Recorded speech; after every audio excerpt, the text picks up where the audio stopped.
Hello friends. प्रत्येक वर्ष monsoon काल में हम बादल फटने की घटनाओं के बारे में सुनते हैं। इस वर्ष भी अभी हाल ही में उत्तराखंड में बादल फटने की घटनाएं हुई। हिमाचल प्रदेश में बादल फटने की घटनाएं हुई। तो प्रत्येक वर्ष इस प्रकार की हम घटनाएं देखते हैं। लेकिन हो क्या रहा है कि पिछले कुछ समय से इनकी आवृत्ति और तीव्रता में बढ़ोतरी हुई है। इनकी फ्रीक्वेंसी और इंटेंसिटी में थोड़ी वृद्धि देखने को मिली है।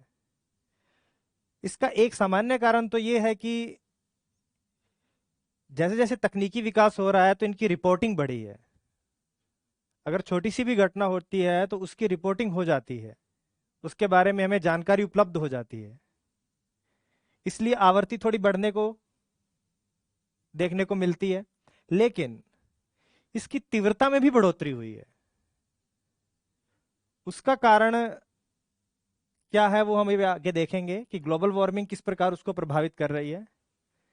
उसके उदाहरण हम देख सकते हैं पिछले कुछ समय में जो हमें दिखाई दिए हैं। जैसे 2010 में हमें देखा लेह में बादल फटने की घटनाएं हुई, जिसके बाद अचानक बाढ़ आई, लैंडस्लाइड की घटनाएं हुई।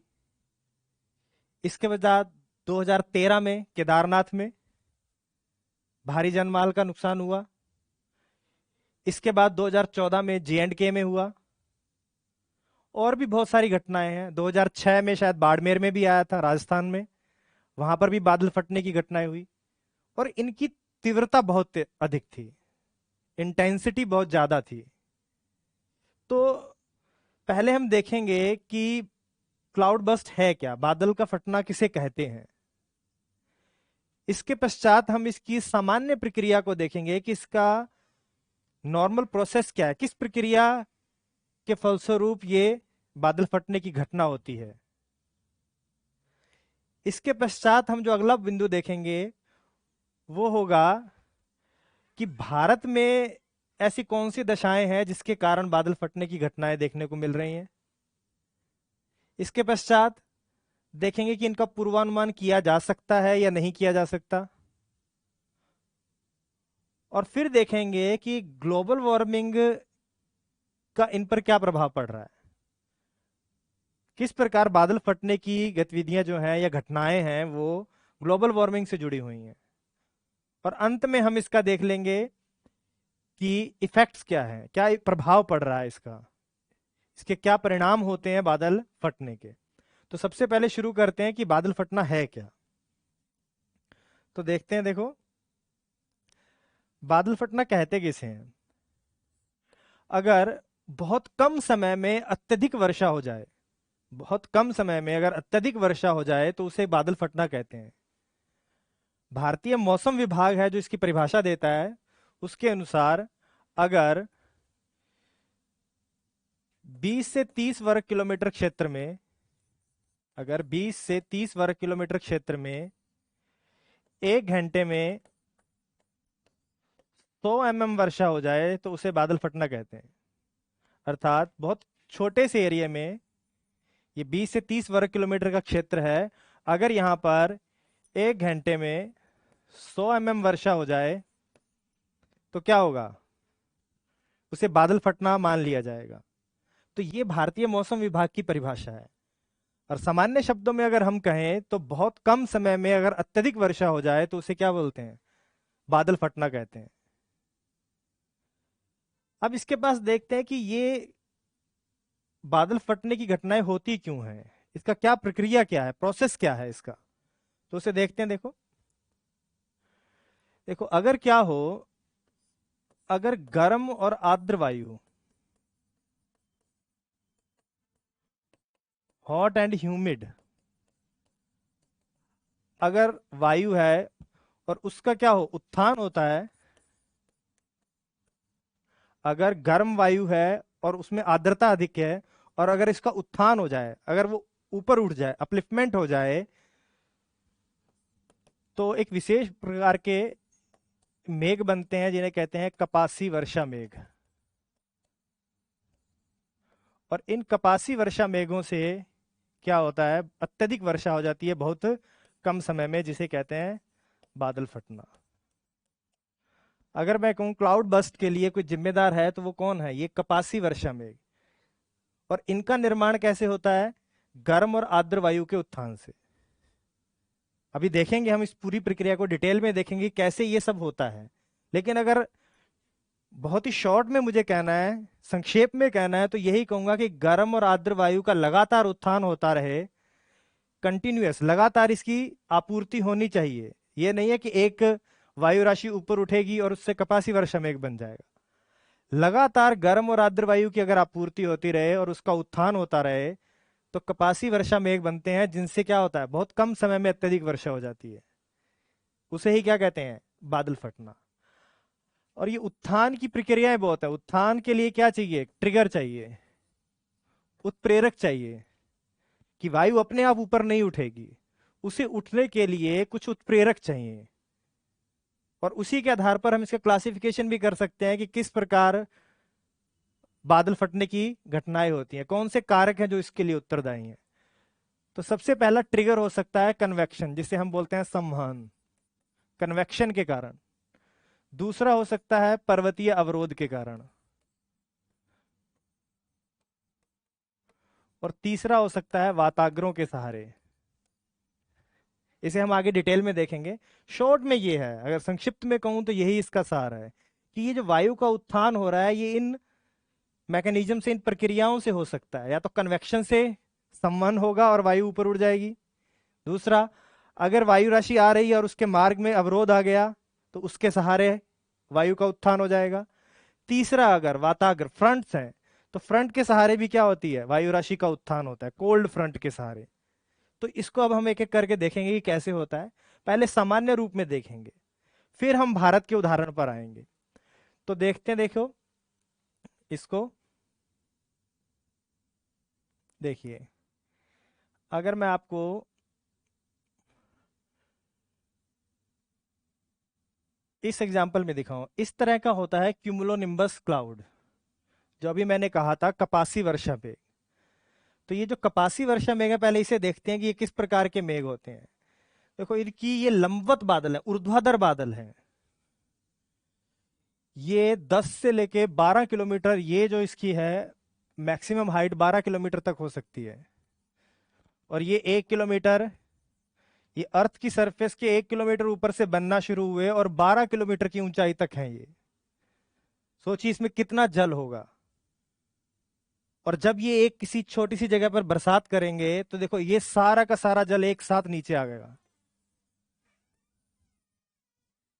इसीलिए ये बहुत कम समय में क्या करते हैं, अत्यधिक वर्षा कर देते हैं। तो देखो अगर इसको मैं देखूं, अगर मैं इसे देखूं तो कपासी वर्षा मेघ में निचले भाग में सिर्फ और सिर्फ जल होता है, और इससे ऊपर बीच वाले भाग में जल और आइस के क्रिस्टल होते हैं, हिमकण होते हैं। और ऊपरी भाग में पूरी तरह क्या है, हिमकण है। और यहाँ का टेम्परेचर -40 डिग्री सेंटीग्रेड है। देखो इनका बेस भी छोटा है लेकिन ऊंचाई बहुत ज्यादा है, लंबवत बहुत है, विस्तार है।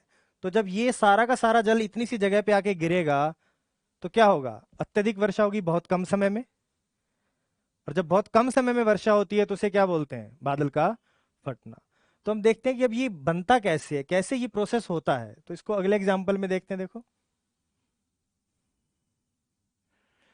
इस एग्जाम्पल से समझते हैं। ये एग्जाम्पल है कन्वेक्शन का, संवहन का। कि मैंने अभी बताया था कि जब गर्म और आर्द्र वायु का उत्थान होता है तो क्यूमुलोनिम्बस क्लाउड्स का निर्माण होता है। तो उसमें मैंने बताया था कि ट्रिगर इफेक्ट होता है, एक ट्रिगर होता है, उत्प्रेरक होता है, जो क्या करता है, वायु को ऊपर उठाता है। तो उसका एक ट्रिगर का मैकेनिज्म कौन सा है, ये कन्वेक्शन, संवहन। अब देखो कैसे होता है इसमें। देखो ये सन रेज आई, इन्होंने क्या किया, अर्थ के किसी भाग को गर्म किया। ये रेज आई, इस भाग, ये भाग देखो डार्क था, ये अधिक गर्म हो गया। ये गहरा भाग था, इसका रंग गहरा था, तो ये अधिक गर्म हुआ आसपास की तुलना में। और जैसे ही ये गर्म हुआ तो यहाँ की जो वायु राशि थी उसका क्या हो गया, विस्तार हो गया। देखो ये फैल गई, उसका आयतन क्या हो गया, बढ़ गया। जब भी उसे गर्म करेंगे तो उसका आयतन क्या हो जाएगा, बढ़ जाएगा। तो जैसे ही इसका आयतन बढ़ा, इस लैंड के संपर्क की जो वायु, मान लो ये मेरा हाथ गर्म हुआ, तो इसके साथ जो टच हवा है वो भी क्या हो जाएगी, गर्म हो जाएगी। और जैसे ही वो गर्म हुई तो इसका आयतन क्या हो जाएगा, बढ़ जाएगा। और जैसे ही उसका आयतन बढ़ा तो वो आसपास की तुलना में हल्की हो जाएगी, या यूं कहूं उसकी डेंसिटी या घनत्व कम हो जाएगा। देखो, ये जब इसका विस्तार हो गया यूं, जब ये ऐसे फैल जाएगी तो ये आसपास की तुलना में क्या हो जाएगी, हल्की हो जाएगी। हल्की होगी तो ये क्या करेगी, ऐसे ऊपर उड़ जाएगी, तो ये यहां पहुंच गई। जब तक ये आसपास के वायुमंडल की तुलना में गर्म और हल्की रहेगी, ये लगातार ऊपर की ओर उठती चली जाएगी। जब तक इसका घनत्व आसपास की तुलना में कम रहेगा, तब तक ये लगातार ऊपर की ओर बढ़ती चली जाएगी। तो देखो इस एग्जाम्पल में देखो, जब ये ऊपर की ओर गई तो ये वाली जो रेखा है इसे कहते हैं संघनन रेखा, कंडेंसेशन लाइन या कंडेंसेशन लेवल। इसके ऊपर क्या होगा, वायु संतृप्त हो जाएगी। जैसे ही इसके ऊपर पहुंची, वायु संतृप्त हुई, तो यहां पर संघनन होने लगेगा, कंडेंसेशन होने लगेगा, अर्थात जल वाष्प से जल की बूंदें बनने लगेंगी। और इस प्रक्रिया से ये बादल का निर्माण हो जाएगा। और ये जो बादल बनेगा इसे सिर्फ कपासी मेघ कहते हैं। कपासी मेघ, क्यूमुलस क्लाउड।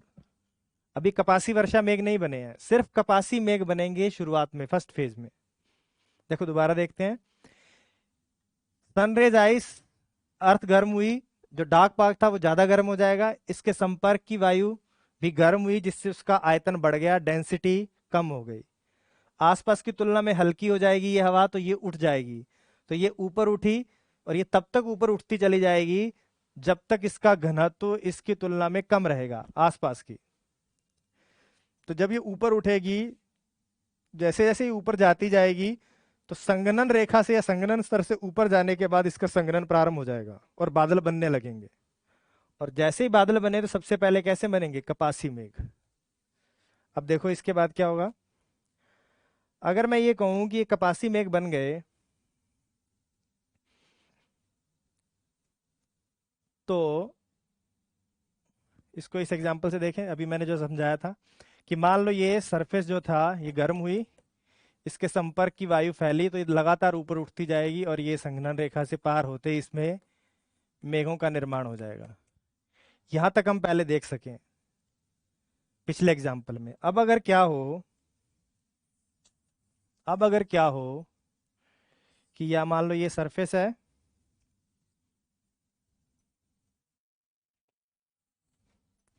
अगर क्या हो कि गर्म और आर्द्र वायु की आपूर्ति लगातार होती रहे, जैसे मैंने ये अभी बनाया था, ये था संघनन रेखा या संघनन स्तर। तो अगर क्या हो कि ये जो एक बादल बना था इस तरह से, अब क्या हो कि यहां से एक वायु राशि और ऊपर पहुंच जाए, तो वो जब यहां पहुंचेगी तो उसका भी संघनन होगा, तो ये बादल का कैसे होगा, ऊपर की ओर विस्तार होगा। फिर एक वायु राशि और आ जाए अगर ऐसे ही नीचे से उठ के, तो इसका विस्तार क्या हो जाएगा, और ऊपर की ओर हो जाएगा। अगर और आ जाए एक वायु राशि, तो ये क्या करेगा, ऊपर की ओर और बढ़ता चला जाएगा। अगर क्या हो कि लगातार यहां से गर्म प्लस आर्द्र वायु लगातार उसकी आपूर्ति होती रहे, तो एक के बाद एक वायु राशि ऊपर पहुंचती जाएगी और इसका ऊर्ध्वाधर विस्तार होता जाएगा। ये लंबवत रूप से ऊपर बढ़ता चला जाएगा और अंत में कैसा बन जाएगा, इस तरह का एक क्यूमुलोनिम्बस क्लाउड। इसे क्या कहते हैं, कपासी वर्षा मेघ। जो मैंने आपको पहले पहले दिखाया था, उस तरह के कपासी वर्षा मेघ का निर्माण हो जाएगा।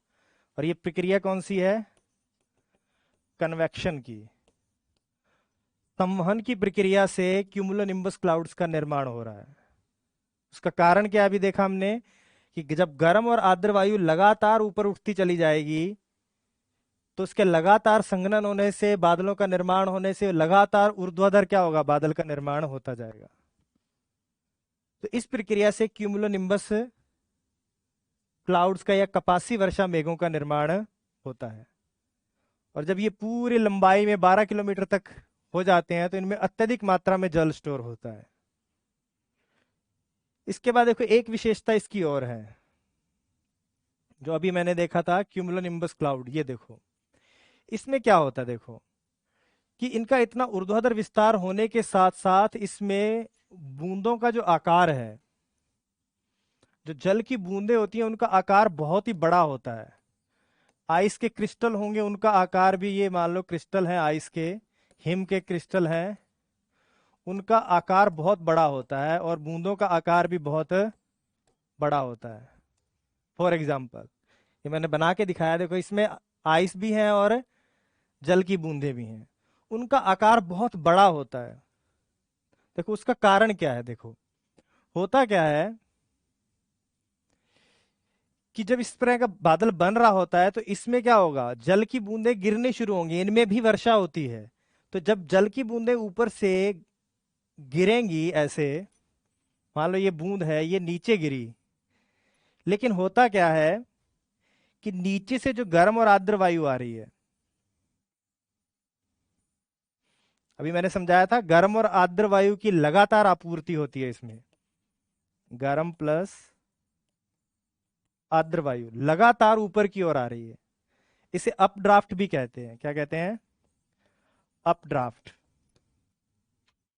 तो जब लगातार गर्म और आर्द्र वायु ऊपर की ओर आ रही है तो ये जल की बूंद जो नीचे आने लगी थी इसे आने ही नहीं देते हैं, इसको वापस से क्या करेगा, ऊपर ले जाएगा।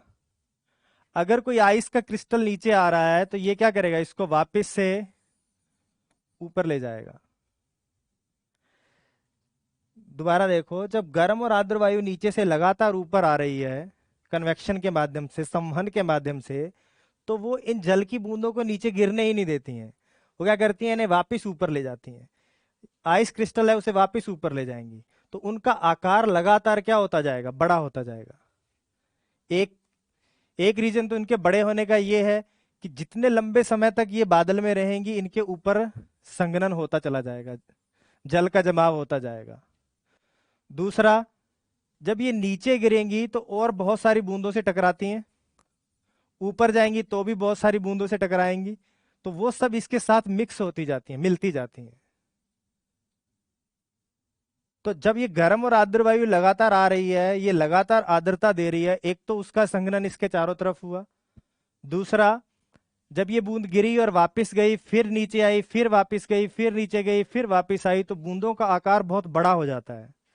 आइस के क्रिस्टल्स का भी आकार बहुत बड़ा हो जाता है। और जब तक ये अपड्राफ्ट, ये जो नीचे से गर्म और आर्द्र वायु आ रही है, ये मजबूत रहेगी, ये अधिक बलशाली रहेगी, वर्षा नहीं होगी। वर्षा तब तक नहीं होगी जब तक ये इसको ओवरकम ना कर ले, ये ज्यादा ना हो जाए।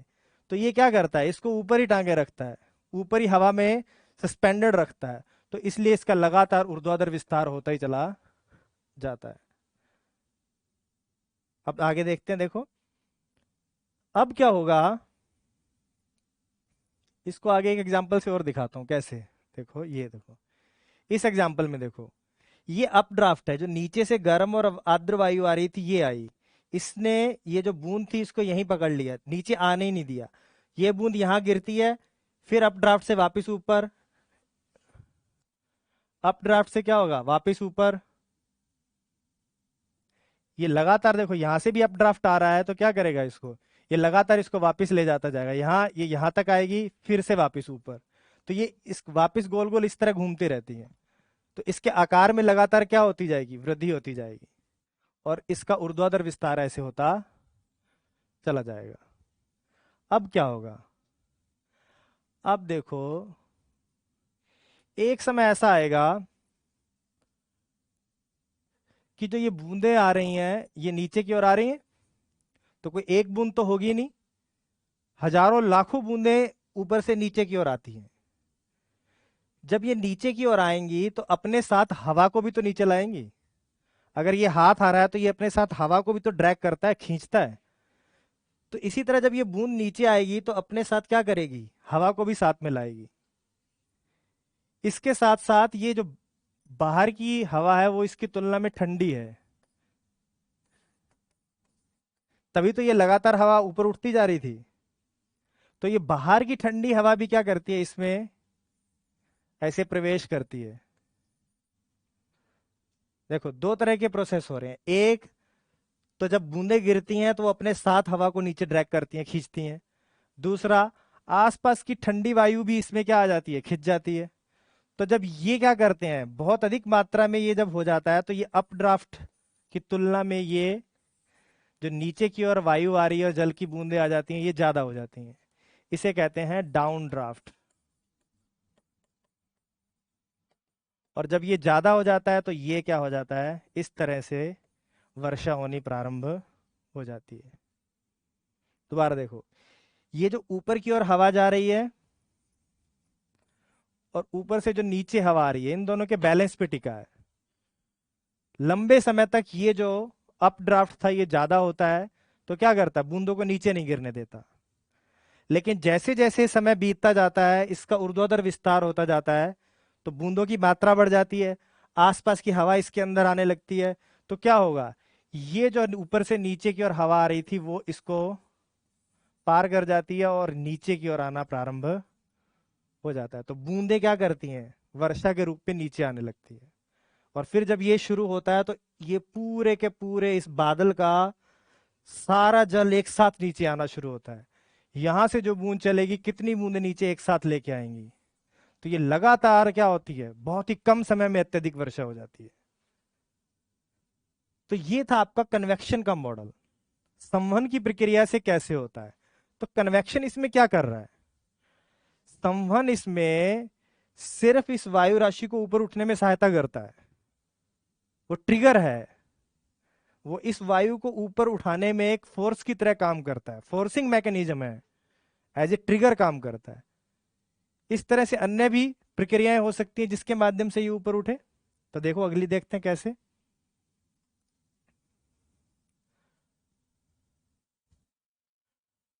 देखो इसको भी देख लेते हैं एक बार। ये जो मैं अभी आपको समझा रहा था कि ये डाउन ड्राफ्ट होता है, देखो एक समय के बाद देखो ये ऊपर से आने वाली हवाएं जो है, ये देखो ये नीचे आ रही हैं। ये क्या करती हैं, जो नीचे से हवाएं ऊपर जा रही थी उनकी तुलना में तेज हो जाती हैं और क्या करने लग जाती हैं, बरसात करने लग जाती हैं, जिसे क्या कहते हैं, हैवी रेन। इसके इस पार्ट में दूसरा सेल बनता है जहां पर अभी भी क्या कर रही है, देखो ऊपर की ओर हवा जा रही है। देखो इस पार्ट में अभी भी क्या है, इस बादल के इस पार्ट में अभी भी अप ड्राफ्ट जारी है, जो क्या करता है, आइस के क्रिस्टल्स को और इनको अभी भी ऊपर ले जा रहा है। और इस भाग में देखो डाउन ड्राफ्ट तेज हो गया। ये देखो इस पार्ट में डाउन ड्राफ्ट प्रभावी हो चुका है, ये देखो ये रहा। और ये क्या करेगा, वर्षा करना शुरू कर देगा। और कैसी रेन है, ये हैवी रेन। तो ये इन दोनों का बैलेंस है। काफी लंबे समय तक ये अपड्राफ्ट काम करता रहता है, ये डाउन ड्राफ्ट शुरू नहीं होता। लेकिन एक समय के बाद ये डाउन ड्राफ्ट क्या करता है, प्रारंभ हो जाता है और फिर बहुत कम समय में अत्यधिक वर्षा करता है, जिसे बादल का फटना कहते हैं। अब आगे देखते हैं, देखो और कौन से प्रोसेस हैं। देखो ये इन प्रक्रियाओं से भी क्या हो सकता है, वायु ऊपर उठ सकती है।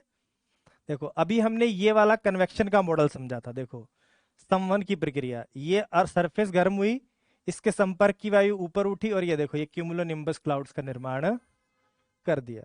दूसरा प्रोसेस देखो, मान लो यहां से क्या हो रही है, गर्म और आर्द्र वायु आ रही है और सामने क्या आ गया, पर्वतीय अवरोध, एक अवरोध खड़ा है ये।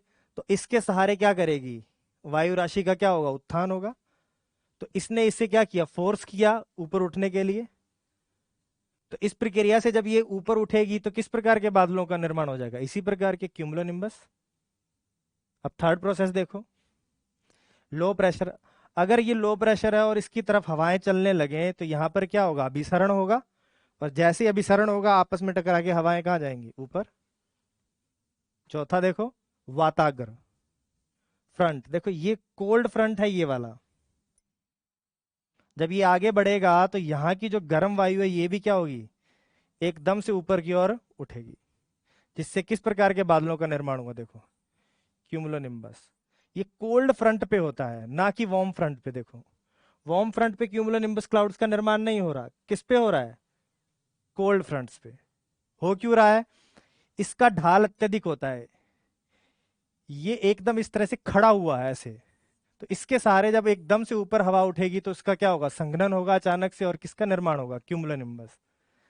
लेकिन जो वार्म फ्रंट है इसका ढाल बहुत कम होता है, तो हवा धीरे धीरे ऊपर उठती है और इसका स्लोप कम है, तो इसमें इस तरह के बादलों का निर्माण नहीं हो पाता।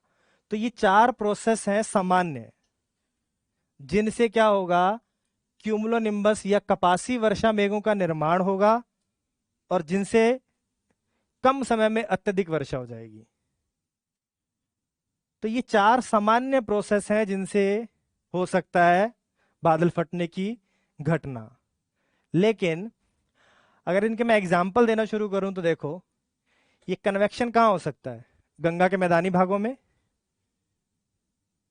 जहां आर्द्रता पर्याप्त मात्रा में उपलब्ध है, एक तो एग्रीकल्चर फील्ड है, उसके बाद नदियां हैं, उसके बाद यहाँ पर मानसूनी पवनें भी आती हैं, तो पर्याप्त मात्रा में आर्द्रता उपलब्ध है। अगर वो आर्द्र और गर्म वायु कन्वेक्शन की प्रक्रिया से ऊपर उठेगी तो इस प्रकार के बादलों का निर्माण हो सकता है। दूसरा, उत्तराखंड, हिमाचल प्रदेश, जम्मू कश्मीर, उन क्षेत्रों में अगर होगी तो ये प्रक्रिया हो सकती है, नॉर्मल है ये।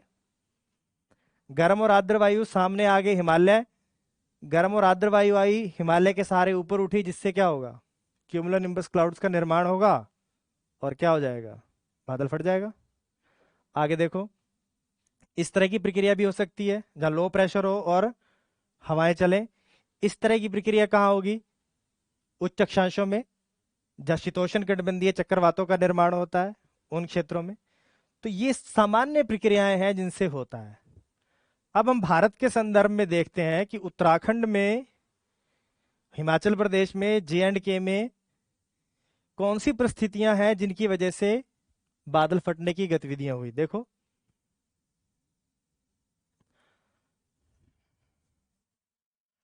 अब देखो है क्या वहां, इसको एक एग्जांपल से और दिखाता हूं, रुकिए।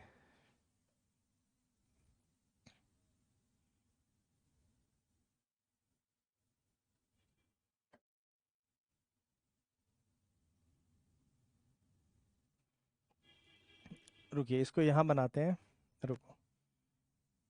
देखो वहां क्या है, देखो इस तरह से है। अब क्या होता है, मॉनसून काल में मॉनसूनी पवनें आई, सॉरी, मॉनसून काल में मॉनसूनी पवनें आई, तो ये जब इसके सहारे यहां आएंगी तो आगे हिमालय आया। ये कैसी पवनें हैं, गर्म प्लस आर्द्र। जब ये गर्म और आर्द्र वायु के सामने हिमालय आएगा तो ये इसके सहारे क्या करेंगी, ऊपर उठना शुरू करेंगी, और जैसे ये ऊपर उठेंगी तो यहां पर टेम्परेचर क्या है, बहुत कम। हिमालय के ऊपरी भाग क्या है, हिमाच्छादित है, यहां पर क्या है, हिमाच्छादित है, हिम है इन इलाकों में, तो यहाँ का टेम्परेचर बहुत कम है। तो जब ये गर्म और आर्द्र वायु ऊपर उठती है तो ये अचानक से क्या करेगी, यहाँ ठंडी होगी और किसका निर्माण कर देगी, क्यूमुलोनिम्बस क्लाउड का। ये गर्म और आर्द्र वायु जब ऊपर उठी तो यहाँ टेम्परेचर बहुत कम है, और अचानक से जब ठंडी होगी तो क्या करेगी, क्यूमुलोनिम्बस क्लाउड्स का निर्माण, इस तरह के बादलों का निर्माण कर देगी। क्यूमुलोनिम्बस क्लाउड्स का निर्माण होगा। ये तो एक प्रक्रिया है। यहां पर देखो कौन सा फैक्टर काम कर रहा है, पर्वतीय अवरोध। पर्वतीय अवरोध इस पे काम कर रहा है, जिसने क्या किया, इस गर्म और आर्द्र वायु को ऊपर उठने में सहायता की, एज ए ट्रिगर काम किया। इसके साथ साथ यहां पर संवहन भी काम करता है, कन्वेक्शन भी काम करता है। देखो पहाड़ी जो भाग होंगे ये क्या करेंगे, सामान्य की तुलना में तेजी से गर्म हो जाएंगे। जो पहाड़ी धरातल है ये तेजी से जब गर्म होगा तो यहां पर कन्वेक्शन की प्रक्रिया भी होगी। तो ये दोनों प्रक्रियाएं मिलकर क्या करते हैं, यहां पर ये क्यूमुलोनिम्बस क्लाउड का निर्माण करते हैं। तो ये ट्रिगर जो इफेक्ट है, जो ट्रिगर मैकेनिज्म है, उसमें ये दो फैक्टर काम करते हैं। एक तो पर्वतीय अवरोध, प्लस ये जो लैंड है इसके आसपास, ये क्या हो जाएगी, गर्म हो जाएगी, तेजी से गर्म होगी तो यहाँ पर जो वायु है वो गर्म होकर ऊपर उठना शुरू करेगी। तो ये एक तो ये पहले से ही हवा आ रही थी, इसको पर्वतीय अवरोध ने ऊपर उठने लगाया। दूसरा, इस कन्वेक्शन की प्रक्रिया ने इसमें क्या की, मदद की। तो ये दोनों प्रक्रियाएं मिलकर इस गर्म और आर्द्र वायु को एकदम से ऊपर उठाती हैं, जो यहां जाकर क्या हो जाती है, एकदम से ठंडी हो जाती है। और जब एकदम से ठंडी होती है तो इन बादलों का निर्माण हो जाता है कुछ ही घंटों में। कुछ ही घंटों में इन बादलों का निर्माण होता है और वर्षा होनी प्रारंभ हो जाती है। बहुत तेजी से होता है। क्यों? क्योंकि ये गर्म और आर्द्र वायु की आपूर्ति लगातार हो रही है और इसका तेजी से क्या हो रहा है, ऊपर उत्थान हो रहा है, प्लस क्या हो रहा है, तेजी से ठंडी भी हो रही है। क्योंकि ऊपर तापमान बहुत कम है, नीचे और ऊपर के तापमान में बहुत अंतर है। तो ये जैसे ही ऊपर उठती है तेजी से ठंडी होती है और क्यूमुलोनिम्बस क्लाउड्स का निर्माण कर देती है। तो यहां पर पर्वतीय अवरोध और संवहन की प्रक्रिया दोनों काम कर रहे हैं। तो ट्रिगर क्या है, ये दो ट्रिगर हैं जो फोर्स करते हैं, इसको मजबूर करते हैं इस हवा को ऊपर उठने के लिए। ठीक है, इसके बाद देखते हैं, देखो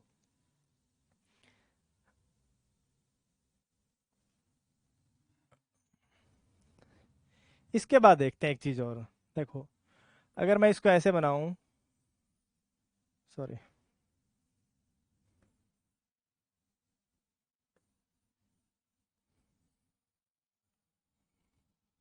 अगर मैं ऐसे बनाऊं तो देखो यहां से मानसूनी पवनें आई और यहां से भी आ रही हैं और ये हिमालय के भाग में ऐसे जाके क्या होंगी,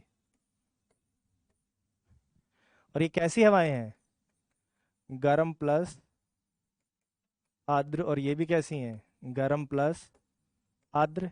क्यों गर्म और आर्द्र हैं?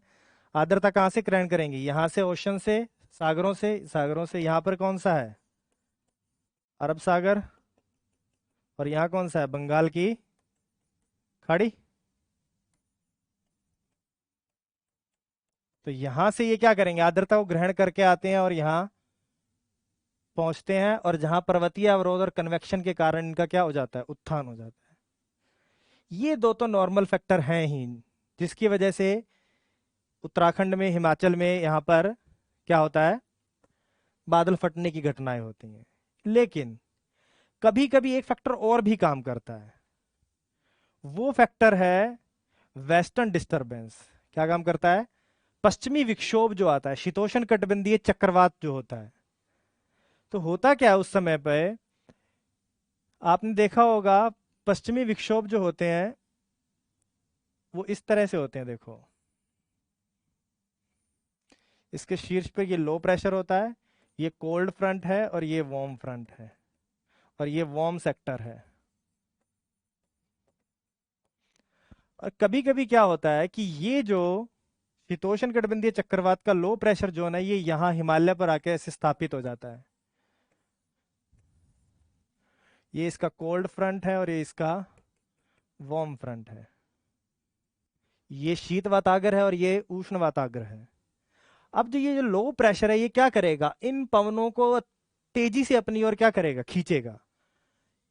ये पवनें जो आ रही हैं, मॉनसूनी पवनें, ये लो प्रेशर है तो इसकी ओर तेजी से बढ़ेंगी।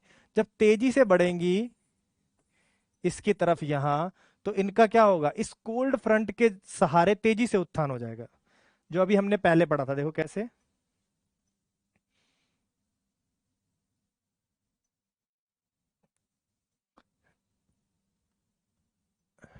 अभी मैंने पढ़ा था कि इस तरह का, देखो ये पढ़ा था, ये कोल्ड फ्रंट था और ये वार्म फ्रंट था, और इसके सहारे गर्म और आर्द्र वायु जब ऊपर उठती है तो इससे किसका निर्माण होता है, क्यूमुलोनिम्बस क्लाउड्स का निर्माण होता है, कपासी वर्षा मेघ। अब यही जो था वो वहां हो रहा है।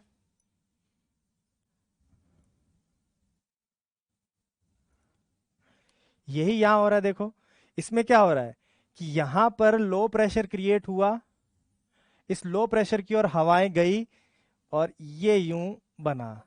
तो ये कौन सा कोल्ड फ्रंट हुआ,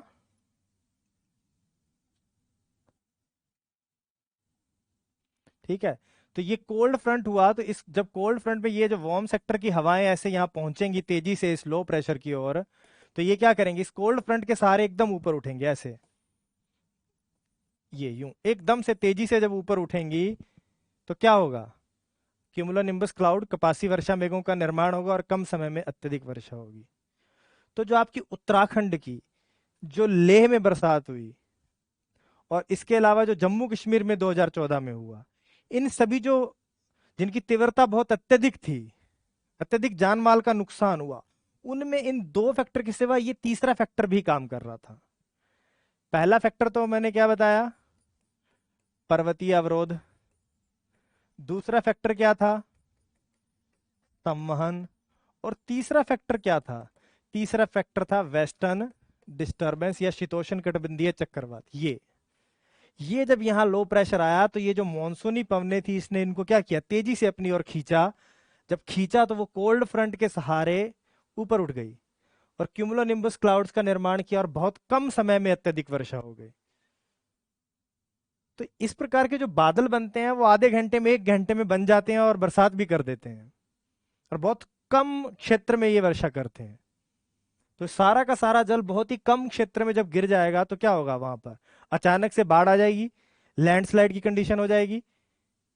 तो ये सब है भारत में जो फैक्टर हैं, भारत में क्यों लैंडस्लाइड हुआ उसके ये कारण है। सामान्य प्रक्रिया तो क्या है, पर्वतीय क्षेत्रों में पर्वतीय अवरोधों के सहारे हवा ऊपर चढ़ती है, प्लस उसके साथ क्या हो जाता है, कन्वेक्शन भी उसमें, संवहन भी उसमें सहायता करता है। मैदानी भागों में क्या होगा, ओनली कन्वेक्शन, संवहन की प्रक्रिया से।